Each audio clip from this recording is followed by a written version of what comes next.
स्वागत है आपका दिव्य हिमाचल टीवी में। मैं हूं दीक्षा शर्मा। शाम के 6 बज चुके हैं और प्रदेश की तमाम खबरों के साथ हम आपके समक्ष आ चुके हैं।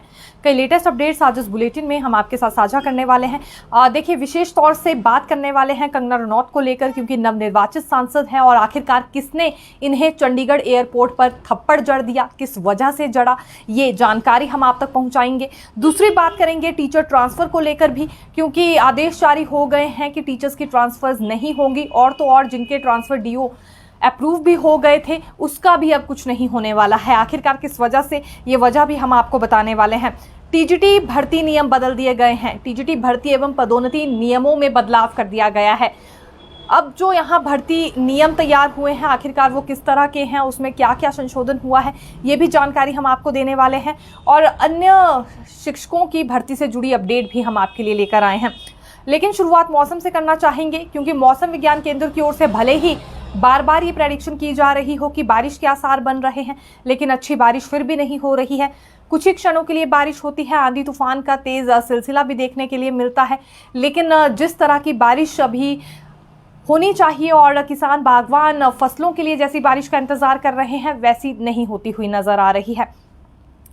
3 शहरों का पारा 40 डिग्री से भी ऊपर आज का रहा है और 10 शहरों का तापमान 35 डिग्री पार चल रहा है। तो गर्मी का अंदाजा आप यहां से लगा सकते हैं। बीच में यदि हल्की बूंदाबांदी हो भी रही है तो उसका कोई असर इस गर्मी पर नहीं होने वाला है। पीएचडी को लेकर भी एक जानकारी देना चाहेंगे, क्योंकि विभिन्न सीटों पर पीएचडी का रिजल्ट तो घोषित कर ही दिया गया है, लेकिन काउंसलिंग को लेकर भी शेड्यूल यहां सामने आ चुका है। पीएचडी केमिस्ट्री की काउंसलिंग 13 जून को 10:30 से 1:30 बजे के बीच होगी। इसके साथ ही पीएचडी संस्कृत की काउंसलिंग का रिजल्ट भी यहां घोषित कर दिया गया है। कुल 15 अभ्यर्थियों ने ये परीक्षा पास की है। छात्र अपना रिजल्ट एचपीयू की वेबसाइट पर जाकर देख सकते हैं। लॉ विभाग के लिए 12 जून को काउंसलिंग का शेड्यूल जारी कर दिया गया है। जरूरी दस्तावेजों के साथ काउंसलिंग के लिए इन अभ्यर्थियों को पहुंचना होगा। भरमौर क्षेत्र की ग्राम पंचायत गुराट के राखसामरा रोड पर एक दर्दनाक हादसा पेश आया है। ये दरअसल कार में 13 लोग सवार होकर जा रहे थे। टाटा सूमो ये कार बताई जा रही है, और बीच रास्ते में ही कार अनियंत्रित होकर पलट गई और खाई में जा गिरी, जिसके बाद 3 लोगों की मौके पर मौत हो गई है। हालांकि 2 लोग उसी वक्त मौत के घाट उतर गए थे और महिला को अस्पताल ले जाया ही जा रहा था। काफ़ी ज़्यादा गंभीर हालत में थी कि अस्पताल पहुंचने से पहले ही महिला ने भी दम तोड़ दिया। बाकी 11 लोगों का अस्पताल में अभी उपचार चल रहा है। तो ये देखा जा सकता है, बड़ा हादसा पेश आया है बग्गा बिंदला सामरा रोड पर। ये सूमो कार अनियंत्रित होकर पलट गई थी। डायरिया मामले पर भी आपको अपडेट देना चाहेंगे, क्योंकि हमीरपुर में पहले 2 ही पंचायतें ऐसी सामने आई थी जहां पर डायरिया से लोग ग्रस्त थे और इनका उपचार भी अस्पतालों में चल रहा था। लेकिन 2 के बजाय अब 4 पंचायतें वहां पर हो गई हैं जहां लोग गंभीर रूप से डायरिया से जूझ रहे हैं। कुल मिलाकर ये संख्या अब 252 हो चुकी है मरीजों की। 12 के करीब मरीज पिछले कल रात इसमें और ज़्यादा जुड़ गए हैं और 4 पंचायतों में बहुत बुरी तरह से ये डायरिया फैल रहा है। और हैरानी भरी बात यह है कि जल शक्ति विभाग की ओर से जो सैंपल भेजे गए थे राधा कृष्णन मेडिकल कॉलेज में, वो बिल्कुल सही पाए गए हैं, यानी कि पानी में कोई खराबी नहीं है। तो आखिरकार किस वजह से ये डायरिया फैल रहा है, ये इस वक्त का सबसे बड़ा सवाल है। और लगातार मरीजों की संख्या यहाँ पर बढ़ती हुई नजर आ रही है। अब देखिए, अंदाज़ा बिल्कुल लगाया जा सकता है कि नल के पानी का सैंपल भी लिया गया, मुख्य टैंकों का भी सैंपल लिया गया है। इसके अतिरिक्त जो बड़े भंडारण टैंक होते हैं वहां से भी पानी का सैंपल भेजा गया, और ये सैंपल अभी तकरीबन 6 ऐसे बताए जा रहे हैं जो बिल्कुल सही पाए गए हैं। अब इसके बाद लगातार सैंपल लेने का सिलसिला जारी रहेगा, ये विभाग की ओर से कह दिया गया है। और जो भी रिपोर्ट सामने आएगी उसकी पल पल की अपडेट बिल्कुल हम भी आप तक पहुंचाते रहेंगे। स्वास्थ्य विभाग की ओर से भी 10 टीमें स्क्रीनिंग टेस्ट के लिए भेज दी गई हैं। ये एक तरह से जगह जगह जाकर स्क्रीनिंग कर रही है कि कहाँ नए मरीज सामने आ रहे हैं। शुरुआती दौर में ही अगर मरीज का पता लग जाए तो दवाई से उसे ठीक किया जा सकता है, क्योंकि डायरिया अगर काफ़ी हद तक शरीर के अंदर फैल जाए तो फिर यहाँ काफ़ी गंभीर रोग एक तरह से ये बन जाता है। और ऐसे ही तकरीबन 12 से 15 के करीब लोग अभी बताए जा रहे हैं जो गंभीर हालत में हैं अस्पतालों में, जिनका उपचार चल रहा है। नेता प्रतिपक्ष जयराम ठाकुर ने आज बड़ी बात कह दी है और साथ ही साथ मुख्यमंत्री सुक्खू को यह याद भी दिला दिया है कि 1500 की राशि अभी उन्हें महिलाओं को देनी है। बार बार प्रचार प्रसार के दौरान क्योंकि मुख्यमंत्री ने यह कहा कि बैक डेट से 1500 का लाभ महिलाओं को मिलने वाला है और 1 अप्रैल से ये राशि उन्हें दी जाएगी। 2 महीने की राशि एक साथ महिलाओं के खाते में डाली जाएगी। तो अब इसके लिए जल्दबाजी क्यों नहीं की जा रही है? जब लोकसभा चुनावों का वक्त था तो उस वक्त तो फॉर्म भरवाने में बड़ी जल्दबाजी में थी कांग्रेस सरकार, ये नेता प्रतिपक्ष जयराम ठाकुर ने कहा है। तो अब उन्हें जल्दबाजी दिखानी चाहिए क्योंकि अब तो कोड ऑफ कंडक्ट भी हट गया है, लेकिन कोई चर्चा इस पर होती हुई नजर नहीं आ रही है।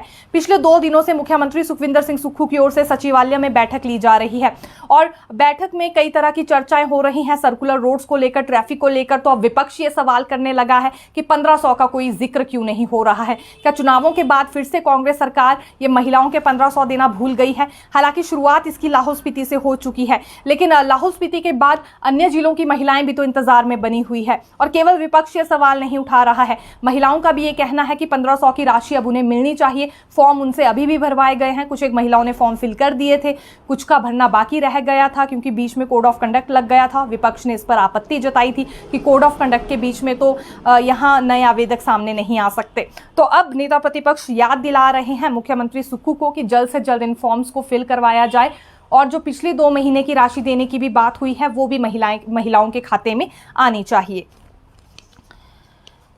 देखिए, जो निर्दलीय विधायक हैं जिन्होंने इस्तीफा दे दिया है, इनका इस्तीफा भी स्वीकार हो गया है। हालांकि मौजूदा समय में अब ये एमएलए नहीं रहे हैं, लेकिन क्या इन्हें भाजपा से टिकट मिल पाएगा, इस पर एक बड़ा संशय बरकरार है। ये हम इसलिए कह रहे हैं, आज जब नेता प्रतिपक्ष जयराम ठाकुर से इस पर सवाल किया गया तो उनका ये कहना था कि हाईकमान ही तय करेगा किसे टिकट देना है, किसे नहीं देना है। लेकिन ये सवाल इसलिए भी आज प्रेस वार्ता में उनसे पूछा गया है, इससे पहले 6 विधानसभा क्षेत्रों में जिन चेहरों पर दाव भाजपा ने खेले हैं, देखिए वो क्रॉस वोटिंग करके कांग्रेस से भाजपा में आए थे और 4 सीटों पर भाजपा को बड़ी हार का सामना करना पड़ा है। तो क्या ऐसे नेता या ऐसे प्रत्याशियों को अब भाजपा की ओर से चुना जाएगा जिन्होंने दल बदल कानून को प्रभावित किया है? क्योंकि पहले भी ऐसा ही हुआ था और इसका अंजाम बिल्कुल भाजपा के सामने है। तो दोबारा से मौका क्या इन 3 निर्दलीय विधायकों को भी दिया जाएगा जो 3 पूर्व में निर्दलीय विधायक रह चुके हैं, दोबारा से भाजपा की टिकट पर ही ये चुनाव लड़ेंगे? अब इस पर एक तरह से संशय बरकरार है। स्थिति बाद में ही स्पष्ट हो पाएगी क्योंकि इस फैक्टर को भी एक तरह से इग्नोर अब भाजपा नहीं कर सकती है कि पहले जिन 6 हलकों में टिकट दिए गए हैं वो कौन से प्रत्याशी थे, क्रॉस वोटिंग करके ही, क्योंकि कांग्रेस से भाजपा में आए थे और आम लोगों ने भी उन्हें देखकर काफी ज्यादा नाराजगी जताई है और इसका परिणाम फिर चुनावी नतीजों में हमें देखने के लिए मिला है। तो अब ये जो 3 पूर्व में निर्दलीय विधायक रह चुके हैं जो बार बार दावा कर रहे हैं कि इन्होंने इसीलिए भाजपा को ज्वाइन किया है क्योंकि इनकी टिकट लगभग पक्की है, तो इस पर अब भाजपा हाईकमान की ओर से क्या फैसला लिया जाता है, प्रदेश में भाजपा नेता इस पर क्या कुछ कहते हैं, ये देखना काफी ज्यादा दिलचस्प रहने वाला है। और दूसरी ओर देखिए, मुख्यमंत्री सुक्खू हैं जिन्होंने पहले भी उपचुनावों के वक्त यही सबसे ज़्यादा मुद्दा भुनाने की कोशिश की कि धनबल का इस्तेमाल हुआ है, धनबल बनाम जनबल जैसा मुद्दा उन्होंने भुनाने की कोशिश की। अब लाजमी सी बात है इस हथियार को और पैना करने की वो कोशिश करेंगे क्योंकि दल बदल कानून तो इन 3 नेताओं ने भी प्रभावित किया है जो कि पूर्व में निर्दलीय विधायक थे, फिर इन्होंने भाजपा ज्वाइन कर ली, अभी इस्तीफा स्वीकार हुआ नहीं था, उससे पहले ही भाजपा में जाकर शामिल हो गए और इस पर भी कई तरह के सवाल इनके हलकों में आम लोगों की ओर से उठाए गए थे क्योंकि एक इंडिपेंडेंट कैंडिडेट के तौर पर इन्हें जिताकर भेजा गया था। बाद में भाजपा अगर ज्वाइन करते हैं तो इसका इम्पैक्ट कुछ ना कुछ तो लोगों पर रहेगा ही, लेकिन अब भाजपा इस पर गौर करती है या नहीं ये हम बिल्कुल आने वाले दिनों में देखने वाले हैं क्योंकि ठीक 6 से 7 महीने के भीतर फिर यहाँ उपचुनाव होने वाले हैं और माना यह जा रहा है कि पड़ोसी राज्य हरियाणा के साथ ही हो सकता है अब हिमाचल में भी इन 3 हलकों में उपचुनाव करवा दिए जाए। शिक्षक भर्ती प्रक्रिया भी अब जल्दी ही शुरू हो जाएगी। शिक्षा मंत्री रोहित ठाकुर की ओर से आदेश क्योंकि दे दिए गए हैं विभाग के अधिकारियों को, लेकिन ये भी स्पष्ट तौर पर कहा गया है कि टीजीटी और जेबीटी बैच वाइज जो भर्ती होने वाली है केवल उन स्कूलों में इन शिक्षकों को नियुक्ति दी जाएगी जहां पर एनरोलमेंट काफ़ी ज़्यादा है लेकिन शिक्षकों की संख्या है नहीं, या सिंगल टीचर के साथ जो स्कूल चलाए जा रहे हैं। और ट्राइबल एरियाज बहुत सारे ऐसे हैं जहाँ सिंगल टीचर है या फिर विदाउट टीचर्स ही जो स्कूल चल रहे हैं। तो प्राथमिकता अब सरकार की ओर से यही रहेगी, प्रायोरिटी पर वही स्कूल रखे जाएंगे जहां अभी नाम के बराबर ही शिक्षक हैं। शहरी इलाकों में तो बहुत सारे शिक्षक हैं और एक एक विषय को पढ़ाने के लिए 2-2, 3-3 शिक्षक भी हमें सरकारी स्कूलों में देखने के लिए मिलते हैं। लेकिन अब ट्राइबल एरियाज पर फोकस किया जाएगा और अब की बार की जो ये बैच वाइज भर्ती होने वाली है, इसमें सबसे ज़्यादा पद ही ट्राइबल एरियाज में भेजे जाएंगे। तो इसके लिए इन अभ्यर्थियों को बिल्कुल तैयार रहना होगा। 1013 के करीब क्योंकि टीजीटी शिक्षकों की नियुक्तियां होनी है, ऑर्डर्स इसके लिए जारी हो गए हैं। दूसरी ओर जेबीटी बैच वाइज भर्ती की बात करें तो काउंसलिंग प्रक्रिया यहां भी 1161 पदों पर पूरी हो चुकी है। लेकिन जो बड़ी अपडेट इसमें निकलकर आज सामने आई है वो ये है कि टीजीटी भर्ती एवं पदोन्नति नियमों में बदलाव कर दिया गया है। तकरीबन 15 सालों बाद भर्ती एवं पदोन्नति नियमों में बदलाव हुआ है। इससे पहले 2009 में टीजीटी कमीशन की भर्तियों के लिए भर्ती एवं पदोन्नति नियम बनाए गए थे, लेकिन उसमें कई तरह के विरोध जताए गए क्योंकि अलग अलग कैडर के लिए अलग अलग नियम बना दिए गए, जिसके बाद मामले कोर्ट पहुंच गए थे। अब कहीं जाकर दोबारा से नए सिरे से ये भर्ती एवं पदोन्नति नियम बनाए गए हैं। एक तरह से संशोधन हम कह सकते हैं जो कि इसमें हुआ है। देखिए किस तरह की शर्त रखी गई है ये आपको बता देते हैं। टीजीटी कैडर के क्योंकि लगभग 14,224 पद अभी स्कूलों में खाली चल रहे हैं। जमा 2 कक्षा में 50% अंकों के साथ बैचलर इन एलिमेंट्री एजुकेशन का 4 साल का डिप्लोमा लागू होगा। इसके साथ ही आवेदन करने वाले अभ्यर्थी के बीए बीकॉम में 50% अंक के साथ 1 वर्ष का स्पेशल एजुकेशन का डिप्लोमा भी मान्य होगा। टेट क्लियर करना इनके लिए ज़रूरी किया गया है और HP board of school education Dharamshala से ही ये मान्यता इन्हें इस टेस्ट के लिए प्राप्त होनी चाहिए। ये कुछ एक शर्तें हैं नए भर्ती एवं पदोन्नति नियम जो बनकर सामने आए हैं, उस बारे में हमने आपको जानकारी दी है। टीजीटी से जुड़ी ये अपडेट हम आपके लिए लेकर आए थे। अब आना चाहेंगे कंगना रनौत पर।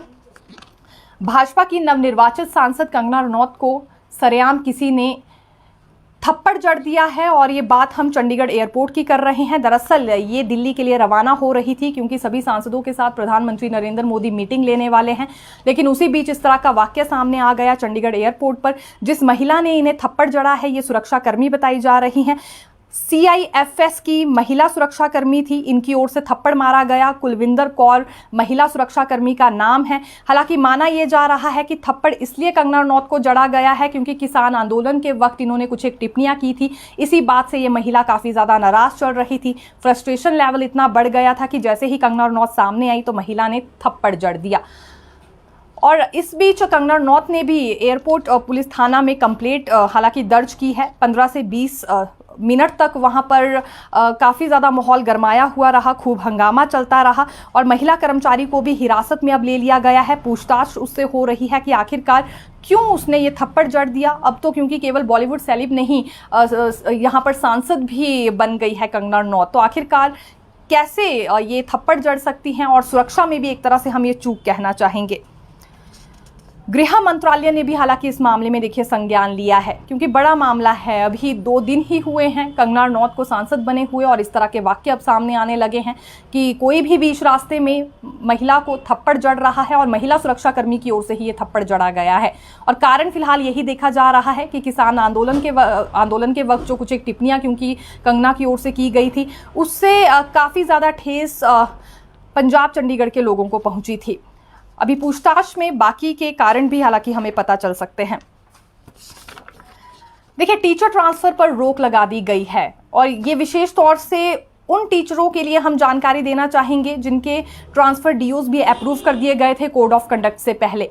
तो अब ये ऑर्डर्स भी रोक दिए गए हैं, इनकी ट्रांसफर्स भी नहीं होने वाली है। शिक्षा मंत्री रोहित ठाकुर ने बड़ी मीटिंग ली है शिक्षा सचिव और शिक्षा निदेशक के साथ और ये भी बात कही गई है कि क्वालिटी ऑफ एजुकेशन पर ही अब फोकस करना है। ये तभी संभव है जब शिक्षकों की ट्रांसफर्स होना बंद होगी। एकेडमिक सेशन के बीच कोई भी ट्रांसफ़र शिक्षक की नहीं हो पाएगी।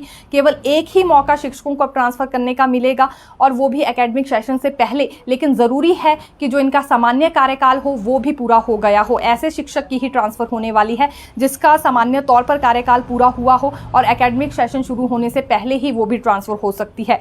अब बार बार शिक्षक अपने ट्रांसफर के लिए पहुंच जाया करते थे, छात्रों की पढ़ाई इससे प्रभावित होती है, ये इन्हें समझना जरूरी है। ऐसा ही शिक्षा मंत्री रोहित ठाकुर ने शिक्षा सचिव और शिक्षा निदेशक को भी कहा है।